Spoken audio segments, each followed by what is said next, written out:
Okay, so this will be the third and the final stage for our tree painting. I painted in that middle layer there.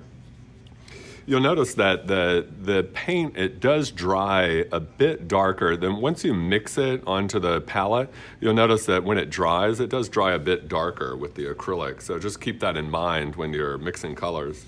Now that third layer right here, that last line that we made, that's where our trees are going to be coming out of. And again, I let this dry. I'm just going to draw right over top of the other ones. And maybe they go up here and branch out. There's a branch this way. And again, they can just go right over top of the other tree. Maybe this one branches over this way and then up this way.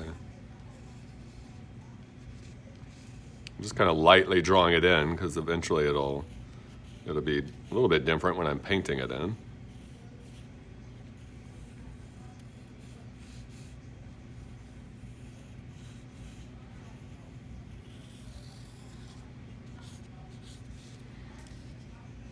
And maybe I have a smaller tree over here.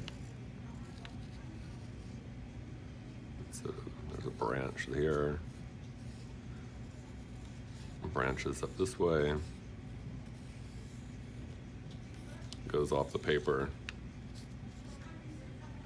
And another one here. Say about here.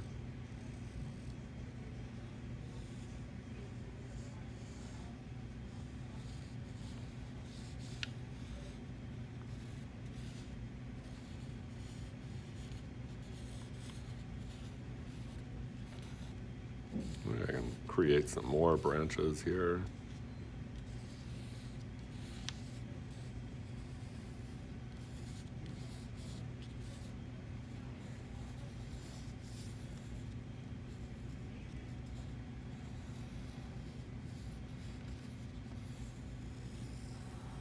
Okay, so that's going to be my final layer.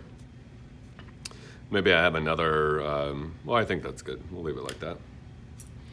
And again, remember when you're getting out paint for this third one, that quarter rule, that if, notice this is the exact same palette. Notice how small of an amount of the black and the blue that I used, a tiny, tiny bit. So you may even want to share with someone because it's such a small amount. And once you mix that color, you can see that had I not been doing this all at the same time, I would have just been throwing that away.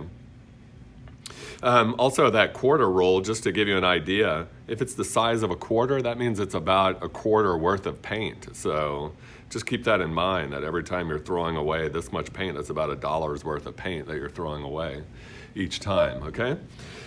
Now, for the last layer, this time we're going to start with the black. We're going to kind of go in the opposite here. We're going to start with the black, and we're going to add just a bit of the white. So now it's reverse of what we did before.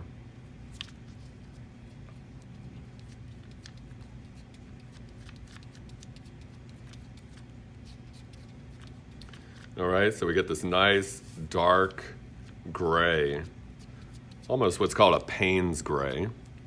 And again, I'm going to add some of that blue because I like the depth that the blue gives. Now you could use another color if you wanted to use a violet, or purple.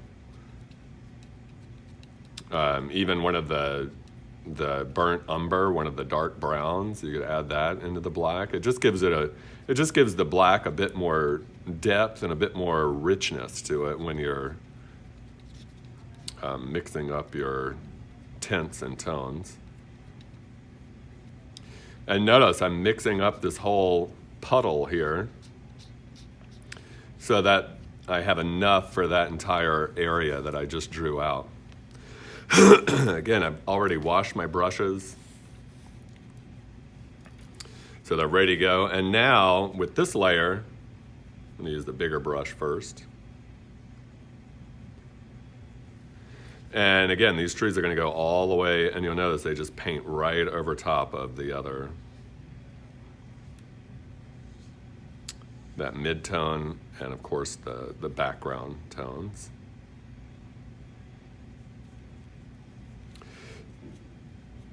So you'll see that things that are farther away in a landscape are much lighter and out of focus. Things that are closest to us are going to be darker. And again, I'm going to add a little bit more details here in the ground. You can see that I'm just creating that sort of rough ground line here so that it's not a perfect line. It wouldn't be in nature.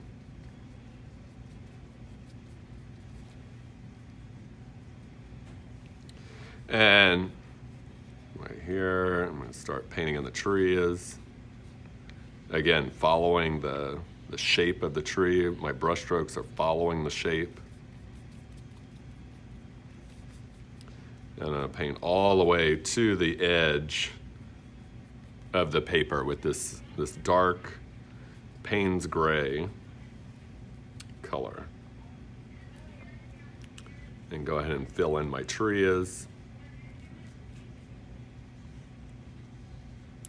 You'll see that I've got different brushes here because when I get to those really thin branches, I'm going to use a very thin brush like this to get to these thin branches like that, and then I just go like that to create the end points of the branches, like that.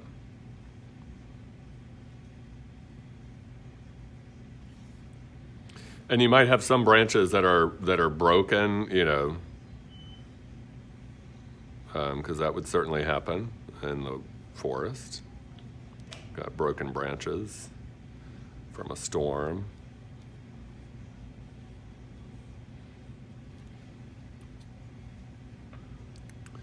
Have some branches coming this way.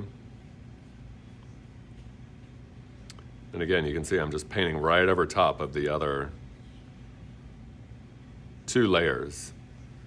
So this is how you would want to create really any painting. You start in the background, work your way to the middle ground, and then the last thing that you're doing is that foreground, the thing that is closest to us. A couple of tufts of grass here and there. Now the grass is a bit taller because it's closer to us.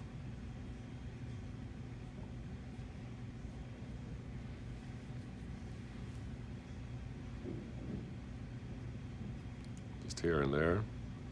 Not all over. Notice I didn't like make it all the way across, just here and there, just a few spots. This is going to be my other tree over here.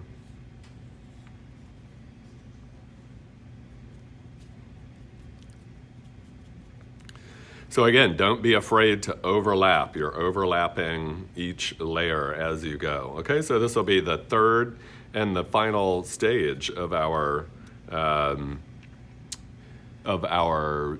painting trees in value. And I will post a picture of the final one once I'm finished painting. All right, good luck and have fun.